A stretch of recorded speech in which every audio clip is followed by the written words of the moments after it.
Assalamualaikum warahmatullahi wabarakatuh.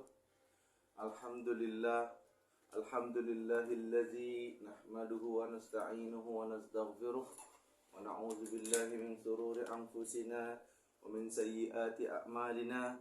May yahdihillahu fala mudilla lahu wa may yudlil fala hadiyalah. Asyhadu an la ilaha illallah wa asyhadu anna Muhammadan abduhu wa rasuluhu la nabiyya ba'dah al-mab'utsu rahmatan lil alamin. Allahumma salli wa sallim ala habibina wa syafi'ina wa qurrati a'yunina sayyidina Muhammadin wa ala alihi wa ashabihi ajma'in, amma ba'du. Rekan dakta rahimani wa rahimakumullah. Dakta Radio Bijak Berinformasi Cerdas Berinteraksi. Ketemu lagi kita di tanggal 13 Desember 2023 Masehi, bertepatan dengan 29 Jumadil Awal 1445 Hijriah, dalam program Mutiara Hikmah, yang semoga dengan keberkahan majelis ilmu ini Allah Subhanahu wa taala meninggikan derajat kita sebagaimana firman-Nya, yarfa'illahu alladhina amanu minkum walladzina utul ilma darajat. Barang siapa Allah akan meninggikan derajat orang yang beriman di antara kalian dan orang yang berilmu beberapa derajat. Dan semoga dengan keberkahan majelis ilmu ini juga Allah Subhanahu wa taala memberikan kebaikan demi kebaikan dalam hidup kita. Sebagaimana sabda Rasulullah Muhammad sallallahu alaihi wasallam, "Man yuridillahu bihi khair yufaqihuhu fid-din." Barang siapa yang Allah kehendaki baginya kebaikan, maka Allah akan faqihkan dia dalam urusan agama. Dan semoga dengan keberkahan majelis ilmu ini pula Allah memudahkan jalan kita menuju surga. Sebagaimana sabda Rasulullah Muhammad sallallahu alaihi wasallam, "Man salaka tariqan yaltamisu fihi ilman, sahalallahu lahu bihi tariqan ilal jannah." Barang siapa yang mempermudah langkahnya menuju ilmu, maka Allah akan mempermudah jalannya menuju surga. Rekan dakta yang semoga selalu dirahmati dan dijaga oleh Allah Subhanahu wa taala. Hari ini saya dapat request tema. Temanya adalah julid fisabilillah. Ini istilah yang unik ya. Kenapa unik? Karena istilah julid itu biasa digunakan untuk sesuatu yang buruk. Misalnya julid sama kehidupan orang. Itu orang kaya banget sih, padahal kan kerjanya cuma begini dan begitu. Itu julid yang buruk. Tapi beberapa waktu belakangan istilah julid ini justru malah menjadi menjadi baik gitu. Ketika objeknya benar. Bahkan ditambahin julid fisabilillah. Bahkan ada beberapa ustadz nasional udah komentar tuh tentang julid fisabilillah. Tapi ada dalam kaidah fikih begini. Al-hukmu yadurru ala al-musamma, la ala al-ismi. Hukum itu ditegakkan kepada yang diberi nama, bukan kepada nama. Saya nggak peduli mau namanya julid ke, mau namanya julut ke, mau namanya jenglot, apa terserah. Nggak peduli saya sama namanya. Yang kita bahas itu adalah apa intinya. Apa dari inti dari yang kita bahas itu. Ya. Nah, kita bisa sepakati dulu nih, yang dimaksud julid fisabilillah itu apa. Agar kita nggak keliru dalam membahasnya. Kalau kita lihat, coba julid KBBI. Dalam KBBI, kata julid dapat diartikan perasaan iri dan dengki terhadap keberhasilan orang lain. Ya, istilah kekinian ini biasanya dilakukan dengan menulis komentar, status atau pendapat di media sosial yang bersifat menyudutkan orang atau kelompok tertentu. Jadi ada 2 poin. Pertama, aktivitasnya menyudutkan orang atau kelompok tertentu. Yang ketiga, motivasinya adalah karena iri atau dengki terhadap keberhasilan orang lain. Kita bukan bicara masalah iri kepada Israel. Nggak ada gunanya juga kita iri sama Israel. Kita hanya menuntut agar Israel tidak menjajah Palestina, agar Palestina dibebaskan sebagaimana dulu. Kalau mereka meminta tanah, ya tergantung yang ngasih tanah dong. Jangan malah mengusir orang yang punya tanah. Ya. Jadi julid yang kita pahami, yang akan kita bahas di sini adalah menyudutkan orang atau kelompok tertentu. Ya, bukan karena iri atau dengki, aktivitasnya nyudutin. Tapi emang kebanyakan julid itu karena iri atau dengki, yang seperti saya bilang tadi, kalau konteksnya personal. Ya. Tapi ini bukan masalah iri atau dengki, ini adalah menyudutkan. Dalam hal ini kita menyudutkan, saya heran ya kalau misalnya di media sosial itu kalau nyebut nama Israel terus terang itu di-ban. Saya pernah 1 pekan kagak bisa live streaming TikTok itu karena nyebut nama itu terang-terangan. Saya nggak tahu apa karena memang katanya melanggar pedoman komunitas. Jadi yang kita bahas di sini adalah menyudutkan orang atau kelompok tertentu. Kelompok yang dimaksud di sini adalah orang dan sekelompok manusia yang berhati binatang yang menjajah negara Palestina yang sejak dulu merdeka dan aman tentram. Palestina itu nggak ada urusan tuh, mau orang Yahudi, mau orang Islam, mau orang Kristen. Di Palestina aman aja dulu sebelum tentara api menyerang. Ini kalau kata anak zaman sekarang. Ya.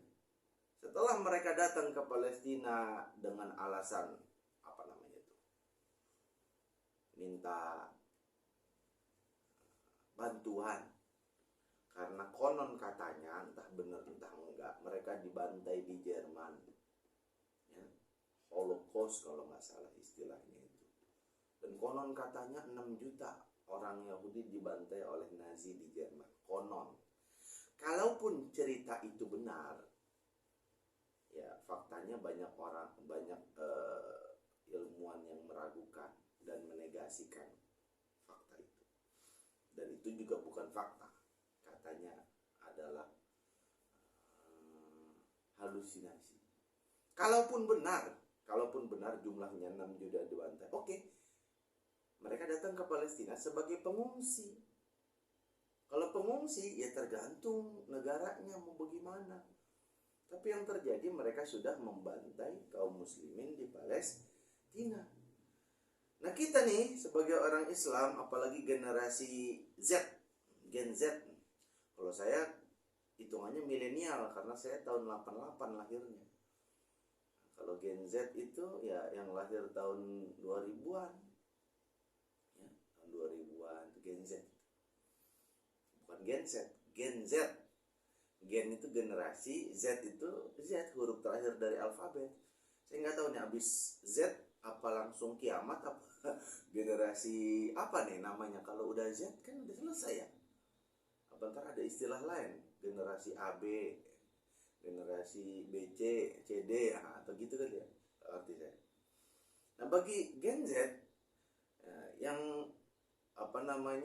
erat kehubungan kehidupannya dengan sosial media, maka lalu lalang tuh di beranda mereka orang julitin si ini, orang ngebahas ini, nyulitin si ini dan seterusnya.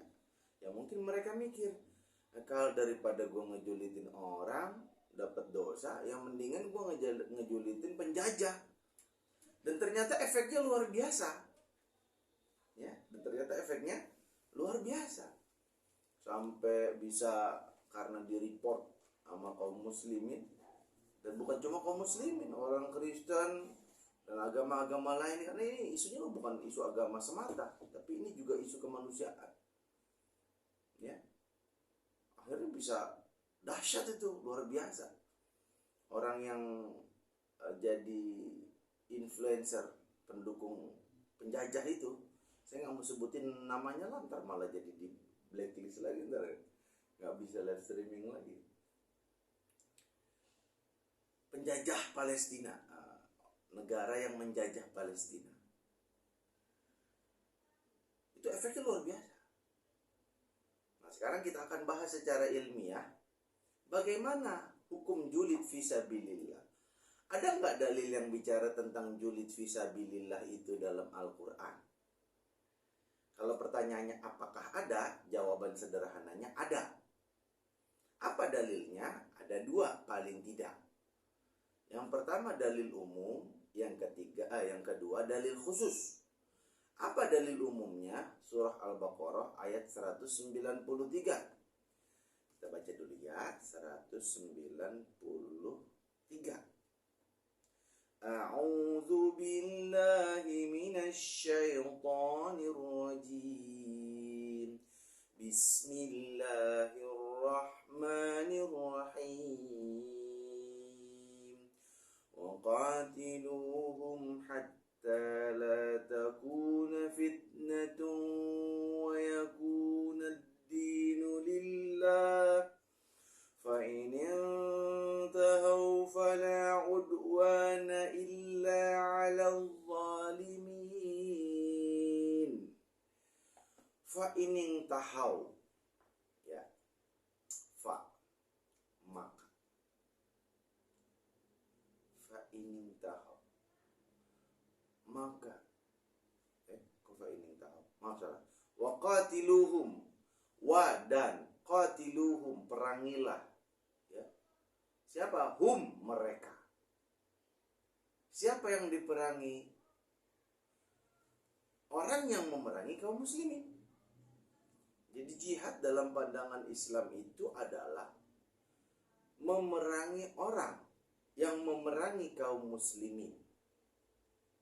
Jadi sifatnya defensif. Ya. Kalau dakwah ofensif.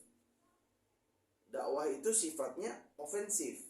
Semua manusia harus dapat dakwah kita. Nggak peduli mau orang Islam, Kristen, Hindu, Buddha, Konghucu, apapun agamanya, Yahudi sekalipun, nggak beragama sekalipun, dakwah itu ofensif. Semua orang berhak mendengarkan dan mendapatkan dakwah sampai dakwah ke dia. Tapi jihad defensif.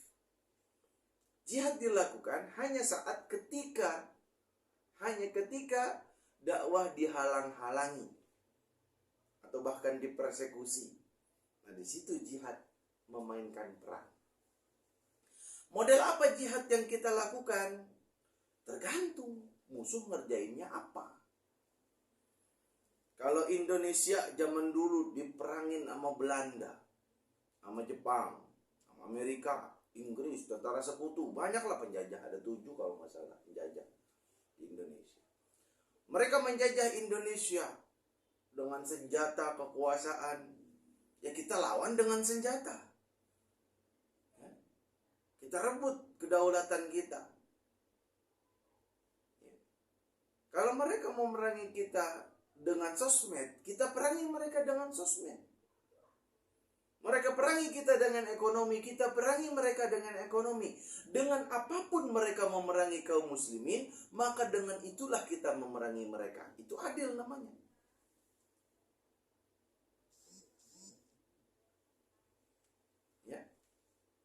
Harus begitu. Mereka perangi umat Islam dengan buku. Kita perangi juga dengan buku. Kita bikin bantahannya. Begitu cara Islam. Jangan orang merangin dengan sosmed, kita balas pakai senjata. Kagak aci kalau kata orang Betawi. Gak setimpal. Ya. Waqatiluhum.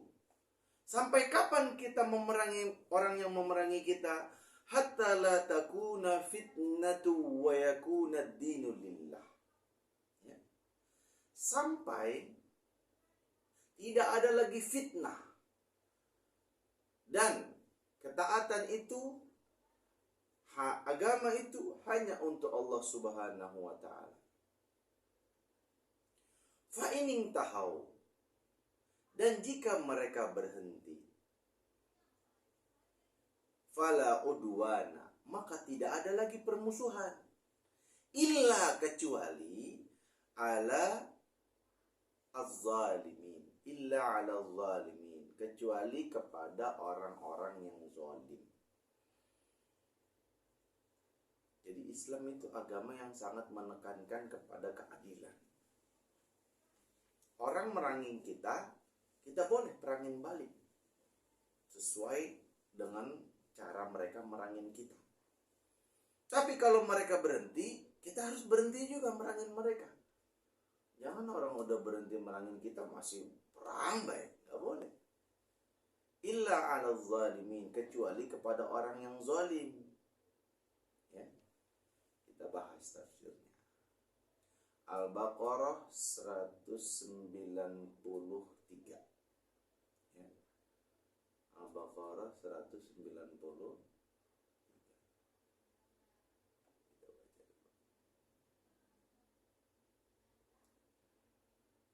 Kita buka dalam tafsir Ibnu Katsir. Adapun firman Allah,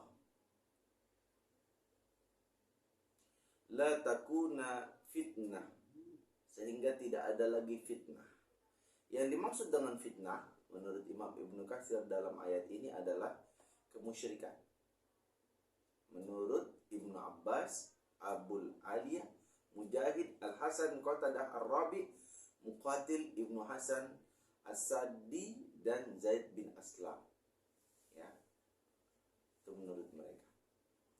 Nah, ini sejalan dengan apa yang dilakukan oleh Rasulullah. Rasul waktu masih fase Mekah, berhala banyak di Ka'bah, nggak diapa-apain sama Nabi, nggak diapa-apain. Tapi ketika Rasul sudah menjadi penguasa, ya, dan menjadi pemimpin di Mekah dan Madinah, maka beliau tidak mengizinkan satu pun berhala ada di Masjidil Haram. Ya, itu fa in tahu, ya, hatta la takuna fitnah. Lalu perkataan Allah, wa yakuna ad-dinu lillah, dan agama itu hanya untuk Allah, ketaatan itu hanya untuk Allah. Yaitu apa? Agama Allah yang menang, lagi tinggi, berada di atas agama lainnya. Seperti pengertian yang terkandung dalam hadis sahih dari Abu Musa al-Ash'ari, bahwa Nabi pernah ditanya tentang seorang laki-laki yang berperang karena keberaniannya, seorang laki-laki yang berperang karena kefanatikannya, dan seorang laki-laki yang berperang karena pamer. Siapa di antara mereka yang fisabilillah?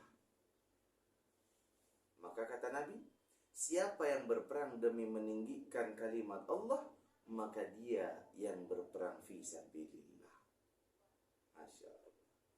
Dalam hadis riwayat Imam Bukhari dan Muslim, ya, dikatakan, aku diperintahkan untuk memerangi manusia sampai mereka mengatakan tidak ada Tuhan selain Allah.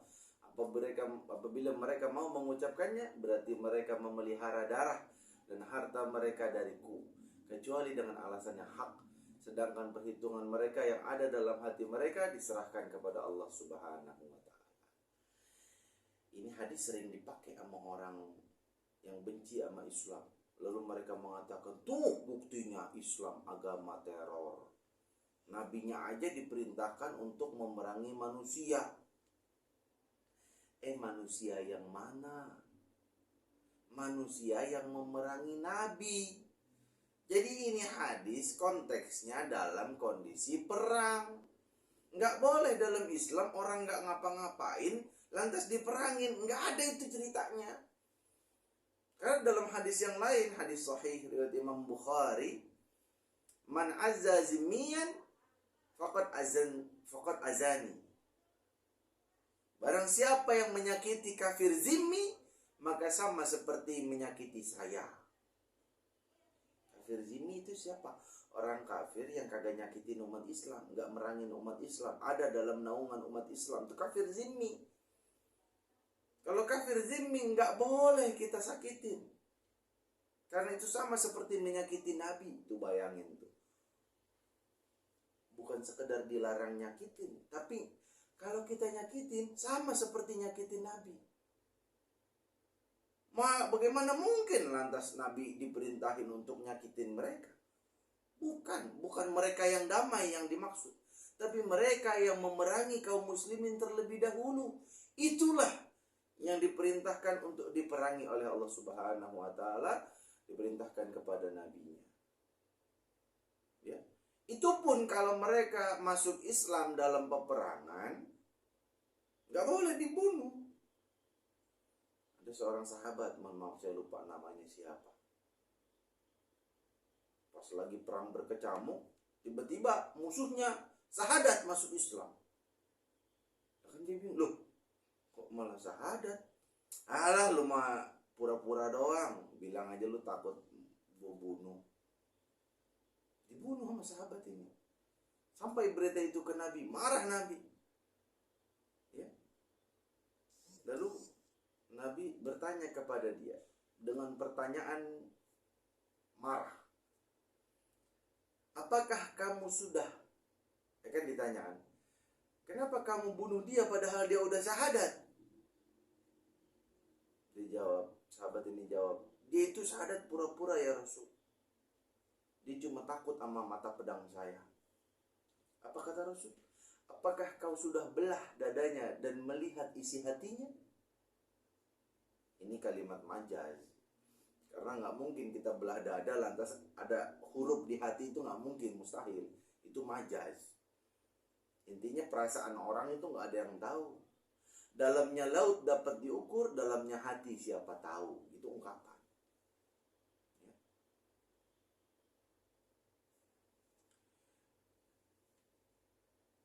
Fa in intahau fala udwana illa 'alal zalimin. Jika mereka berhenti memusuhi kalian, wahai kaum muslimin, maka tidak ada permusuhan lagi kecuali terhadap orang zalim.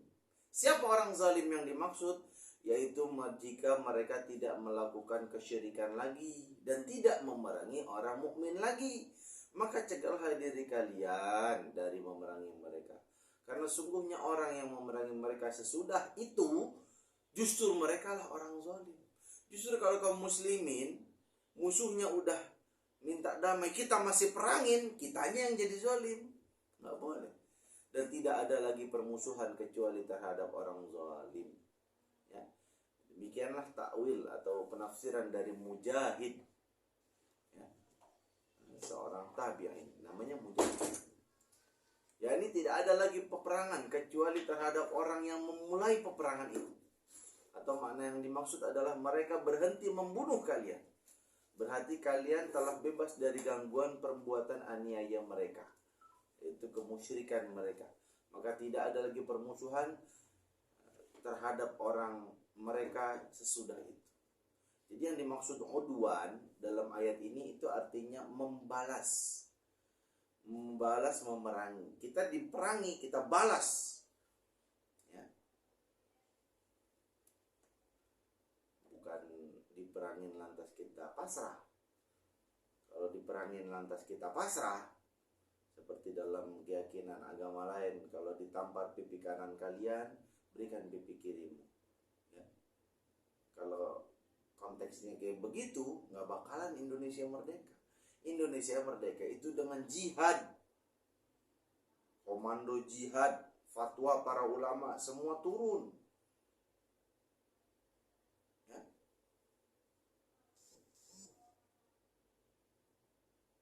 Itu dalil umum. Lalu dalil khususnya apa? Dalil khususnya adalah surah An-Nisa ayat ke-148. umumnya kan bicara tentang wala udwana illa 'alal zalimin. Tidak ada permusuhan kecuali terhadap orang zalim. Itu secara umum. Bahwa julid fisabilillah boleh. Kenapa? Karena penjajah yang menjajah wilayah Palestina itu berbuat zalim sampai detik ini. Maka kita boleh memusuhi mereka.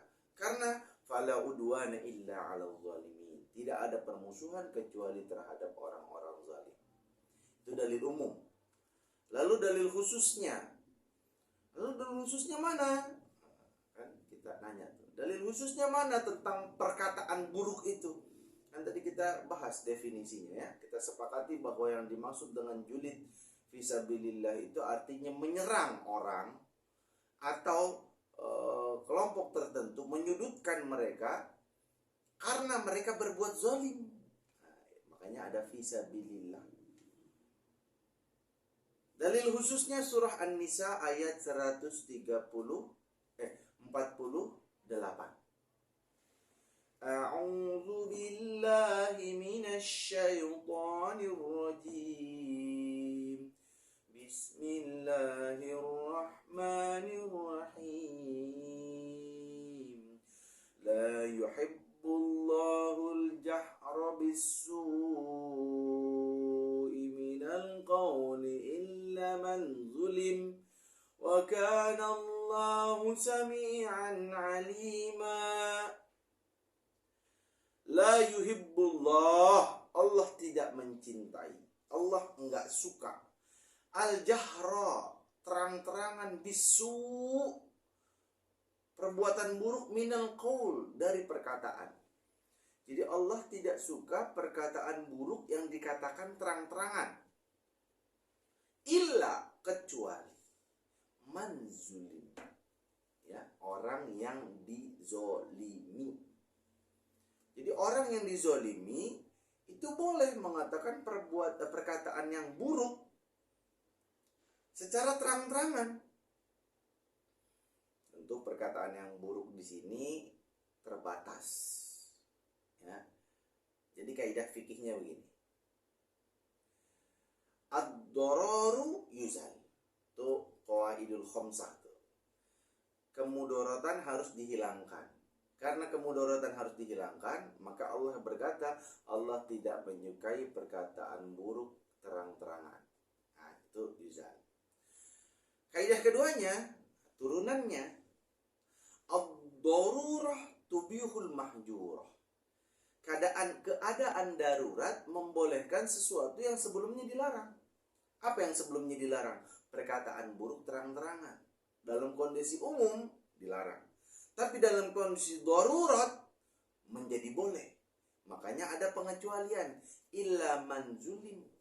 Kecuali orang yang dianiaya, orang yang dizolimi. Ya. Lantas orang bakal ngomong lagi, lah kan kita nggak dianiaya sama si penjajah negara Palestina itu. Negara yang menjajah Palestina kan tidak menganiaya kita secara langsung. Iya benar. Secara langsung memang tentaranya nggak dikerahin ke Indonesia lalu nembakin kita satu-satu. Emang enggak sih. Tapi ingat hadis Nabi. Al-mu'minu kal jasadil wahid. Mukmin itu seperti satu tubuh. Jadi kalau satu tubuh, misalnya nih jempol saya lagi sakit, ya, jempol saya sakit. Kalau sakitnya sampai parah banget, yang meriang apa ya cuma jempolnya doang? Kagak, semua tubuh saya meriang. Alah saya panas, pusing. Yang teriak aduh siapa? Mulut. Ya, jadi kaidahnya begitu. Secara umum nggak boleh ngomong buruk terang-terangan. Kalau ngomong buruknya nggak terang-terangan, ya kalau misal di kepala doang, nggak dikeluarin sama kita, nggak dosa. Kita mau ngomong seburuk apapun kepada orang, selama cuma di otak, nggak diomongin, nggak dosa.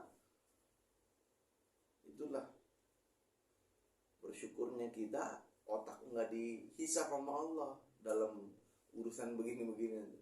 Selama masih disimpan, belum dosa, kecuali suuzon ya.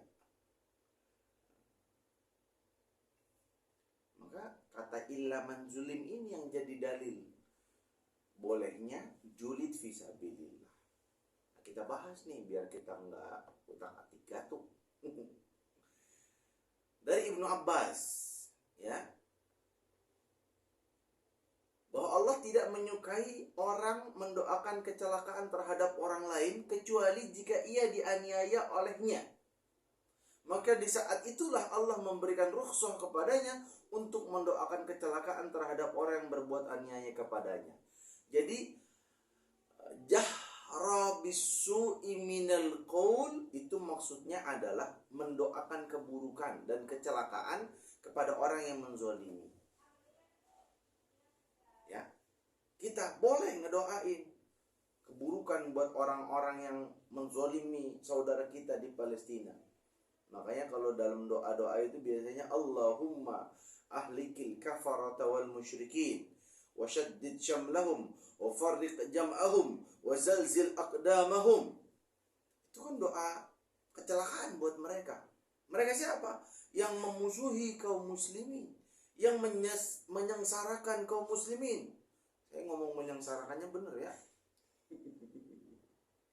Soalnya ada yang ngomong menyengsarakan bolak-balik 10 kali kagak bener-bener. Alhamdulillah saya bener.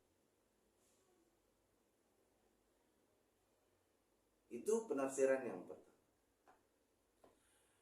Nah, dalam tafsir Ibnu Katsir menurut Ibnu Abbas, illa man zulim. Nah, ini langsung lanjut berarti. Siapa orang yang dianiaya? Jadi pengecualian. Jika si orang yang dizolimi bersikap sabar dan tidak mendoakan kecelakaan terhadap orang yang berbuat aniaya, maka hal ini lebih baik. Itulah adilnya Islam. Kalau kita dizolimin, pilihannya dua. Boleh kita ampunin, boleh kita balas. Tapi balasnya yang setimpal. Itu doang pilihannya dua, nggak ada yang lain. Ya. Kalau kaum muslimin itu diajarin sama Allah, sama Rasul, adil. Dalam hadis riwayat Imam Abu Dawud, ya, Siti Aisyah menceritakan, pernah ada orang yang mencuri barang miliknya. Lalu ia mendoakan kecelakaan terhadap pelakunya. Maka Nabi SAW bersabda, yang artinya janganlah kamu mendoakan kecelakaan terhadapnya. Hasan Al-Basri mengatakan, janganlah seorang mendoakan kecelakaan terhadap orang yang berbuat aniaya, tapi hendaklah ia mengucapkan dalam hatinya doa, ya Allah tolonglah daku terhadapnya dan kembalikanlah hak milikku darinya. Ya. Nah, Ibnu Malik Al-Jazari mengatakan tentang ayat ini, tentang ayat illa man zulim itu. Makna yang dimaksud berkenaan dengan seorang laki-laki yang mencacimu, maka kamu balas mencacinya. Tapi jika seorang berbuat kedustaan terhadapmu, jangan kamu balas dengan kedustaan terhadapnya. Karena Allah Subhanahu wa ta'ala berfirman, dan sesungguhnya orang yang membela diri sesudah teraniaya, tidak ada sesuatu dosa pun atas mereka terhadapnya. Asy-Syura 41. Jadi tidak semua jenis keburukan orang ke kita boleh balas setimpal. Kalau orang bohongin kita, jangan kita balas bohongin dia. Ya. Harusnya kita menuntut hak kita agar nggak dibohongin sama dia atau kerugian kita apa. Ya. Jadi, ini lanjut nih. Abdul Razak meriwayatkan dari Mujahid. Mujahid itu nama ulama tabi'in. Maksud dari ayat tadi, misalnya seorang laki-laki bertamu, lalu pemilik rumah tidak menjamunya dengan baik. Setelah keluar, si laki-laki mengatakan, dia menyambutku dengan buruk dan tidak menjamuku dengan baik. Mujahid mengatakan bahwa sikap yang demikian itu termasuk ucapan buruk dengan terus terang, kecuali oleh orang yang dianiaya sehingga dia menjamu tamunya dengan baik. Ya, itu bentuk ucapan buruk yang terus terang itu. Nah, menurut Mujahid, makna yang dimaksud adalah seorang laki-laki turun istirahat bertamu ke seorang lalu tidak dijamu baik. Ya. Menurut riwayat yang lain, makna yang dimaksud berkenaan dengan seorang tamu yang memindahkan barang-barang bawaannya. Sungguhnya hal tersebut sama dengan mengatakan ucapan buruk terhadap temannya. Hal yang sama diriwayatkan oleh bukan hanya seorang ulama dari Mujahid dengan makna yang semisal. Ada riwayat dari Imam Turmuzi bahwa Rasul pernah ditanya, "Wahai Rasul, sungguhnya engkau sering mengutus kami, lalu kami menginap di kalangan suatu kaum, tapi mereka tidak menjamu kami. Bagaimana menurutmu?" Rasul menjawab yang artinya, apabila kalian turun istirahat pada satu kaum, maksudnya bertamu, dan mereka menyuguhkan kepada kalian jamuan yang layak bagi tamu, maka terimalah. Dan jika mereka tidak melakukannya, maka ambillah dari mereka hak tamu yang selayaknya dilakukan oleh mereka. Layaknya minimal apa? Air putih. Orang dari jauh datang, masa yang nggak dikasih barang air putih. Kecuali orang yang ditamuin bener-bener fakir banget, nggak punya apa-apa, itu lain hal. Atau kita emang bertamunya kagak izin. Bertamu itu adabnya harus izin, karena nggak semua orang tuan rumah itu siap untuk didatengin tamu. Kecuali tuan rumah siap datengin tamu, oh iya silakan datang, datang kita kagak disuguhin apa-apa, itu nggak beradab itu. Karena dalam sebuah hadis Rasul mengatakan, "Man kana yu'minuna billahi wal yawmil akhir falyukrim dhaifahu." Barang siapa yang beriman kepada Allah dan hari akhir, maka wajib falyukrim. Lamnya ada lam amr di situ. Maka wajib dia memuliakan tamunya. Ingat, tamu yang diizinin bertamu. Ya, tamu yang diizinin bertamu. Kalau orang tiba-tiba datang, buset, itu namanya bukan bertamu. Apa istilahnya yang sekarang itu? Ngelabrak itu namanya, bukan bertamu. Ya.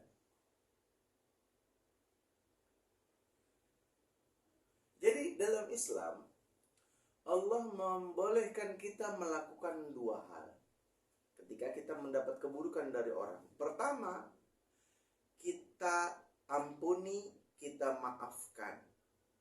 Yang kedua, kita balas. Mana yang terbaik? Ampuni. Kalau urusannya pribadi. Nah, ini catatan ini. Kalau urusannya pribadi, sebaiknya diampuni. Tapi boleh juga dibalas. Baik dengan perbuatan yang serupa atau dengan ucapan buruk. Kita dizolimin sama orang, doain yang buruk. Misalnya ada orang ngebunuh bapaknya Fulan berhak tuh mendoakan kecelakaan buat orang yang ngebunuh, berhak. Jangankan cuma sekedar ngedoain, ngebawa orang yang ngebunuh bapaknya ke pengadilan aja berhak, supaya orang yang ngebunuh bapaknya dibunuh lagi. Ya, dalam kasus al-qatlu al-amdu, pembunuhan yang dilakukan dengan cara yang disengaja. Kalau yang tidak disengaja itu pilihannya bisa 3, panjang terus. Tapi ini sebagai penutup, karena di akhir perjumpaan kita, Allah memberikan ini kalau konteksnya pribadi, Allah memberikan jalan keluar. In tubdu khairan, jika kalian menzahirkan sesuatu, au tukhfuhu, atau menutup-nutupinya, au ta'fu an su'in, atau kalian memaafkan satu kesalahan orang lain, fa innallaha kana afuwan qadir, maka Allah, sesungguhnya Allah Maha Pemaaf lagi Maha Kuasa. Jadi kalau konteksnya pribadi, kita dianjurkan oleh Allah Subhanahu wa taala untuk memaafkan, tidak mendoakan buruk dan seterusnya. Tapi kalau konteksnya udah menzolimi, menjajah kaum muslimin selama puluhan tahun, dari tahun 48 sampai tahun 2003, berapa tuh? 70 tahun lebih. Itu udah bukan sekedar urusan pribadi, bahkan bukan sekedar urusan agama, lebih dari itu, urusan kemanusiaan. Maka boleh kita ya, mengatakan yang buruk, baik itu dalam bentuk doa, kita doain semoga mereka dilaknat oleh Allah Subhanahu wa taala, dihancurkan pasukannya dan seterusnya, boleh. Atau dalam konteks julid fisabilillah tadi, ya, kita report akun-akunnya, ya, kita lakukan sesuatu yang membuat mereka jadi mikir ulang buat nyakitin saudara kita di Palestina. Intinya adalah semua yang dilakukan ini harus memenuhi dua syarat. Yang pertama, ikhlas. Niatnya hanya untuk mencari ridho Allah Subhanahu wa taala. Yang kedua, caranya benar. Tahu ilmunya. Ya. Jangan kita sembarangan gegabah, akhirnya malah akunnya di-banned. Akun TikToknya, akun Instagramnya, segala macam di-banned. Saking semangatnya, pokoknya saya mau julid segala macam, sumpah serapah. Akhirnya melanggar ketentuan segala macam. Yang paling penting bukan itunya, yang paling penting adalah report. Kita report. Kalaupun mau dikomentarin, ya silakan komentarin. Tapi komentarnya dengan bahasa sindiran, enggak menyebabkan akun kita akhirnya ban. Gitu. Ya mungkin itu yang bisa kita bahas pada kesempatan kali ini. Semoga Allah Subhanahu wa taala memerdekakan kaum muslimin di Palestina dan di negara-negara lain yang masih dizolimi, masih tertindas, teraniaya. Semoga Allah Subhanahu wa taala, kemarin ada debat capres ya. Semoga Allah memberikan kepada kita pemimpin yang amanah, bukan pemimpin yang menzolimi dan menyengsarakan rakyatnya. Dan semoga Allah tidak memberikan jalan bagi orang-orang kafir dan orang-orang yang memusuhi Islam untuk menyusahkan kaum muslimin. Dan semoga Allah membukakan pintu hati kaum muslimin untuk memilih karena objektivitas mereka, bukan karena serangan fajar. Nauzubillah min zalik. Kita tutup dengan doa kafaratul majelis. Subhanakallahumma wa bihamdika asyhadu an la ilaha illa anta astaghfiruka wa atubu ilaik. Bagi rekan dakta yang ingin berdiskusi bisa dihubungi nomor saya di nomor 0857 8147 9544. Saya ulangi 0857 8147 9544. Dakta Radio, bijak berinformasi, cerdas berinteraksi. Sampai jumpa di pertemuan yang akan datang insyaallah. Assalamualaikum warahmatullahi wabarakatuh.